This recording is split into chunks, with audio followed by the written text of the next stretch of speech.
اليوم باش نشرحوا للصحفيين والاعلام الاسباب اللي رفضوا بها هيكل الرخصه، باش نعطيهم المؤيدات نتاعنا، وعندنا دوسي باش على قناه قاعده تخدم وديجا عطاوها رخصه وهي ما توفرش فيها شروط جمله معناها في الادله. لايكا اليوم متعنته في الموقف نتاعها، تحب كان غلق المؤسسات اللي هو مش باش يصير ان شاء الله. هيكا يعني قدموها على اساس انها هيئه تعديليه، هيئه تعديليه معناها تعاملت معنا بقضايا في الهاون وقضايا في البيجي، هيئه تعديليه بمعنى تشوف الدوسي الملف تقول لك راه نقص الورقه هذه زيد هذه نقص هذه، واحنا تواصلنا معاه الى اخر لحد يوم 1 سبتمبر احنا بالتليفون مع اعضاء الهيكل معناها بارامون كان كل شيء واضح، لكن من بعد نتفاجئوا اللي الهيكل موجود ترفض الدوسي الرخصه جمله وتفصيلا. هنا تعاملت معنا بمنطقه انا ربكم الاعلى، انا قررت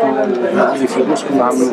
من اول ما دخلنا في الاعتصام اول حاجه تقديم الاسباب للاذاعات علاش ما تمش اسناد تراخيص، وثانيا شنو مصيرنا احنا العباد تخدم شنو مصيرنا. انتم خممتوا كان في الكوتي من اداره معناها هما اوكي اطلب منه انه يسوي وضعيته، علاش احنا نمشيو معناها ضحيه اذا كان كسوا الغلطه من صاحب المؤسسه والا من لايكا. عليك الاشكال انه لايكا راضيه التسويه واعاده النظر في الملفات هذه، قالت كان بعد الانتخابات، وهذا الاشكال اللي قاعد قايم حاولين نحلوه ان شاء الله الايامات الجايه ان شاء الله.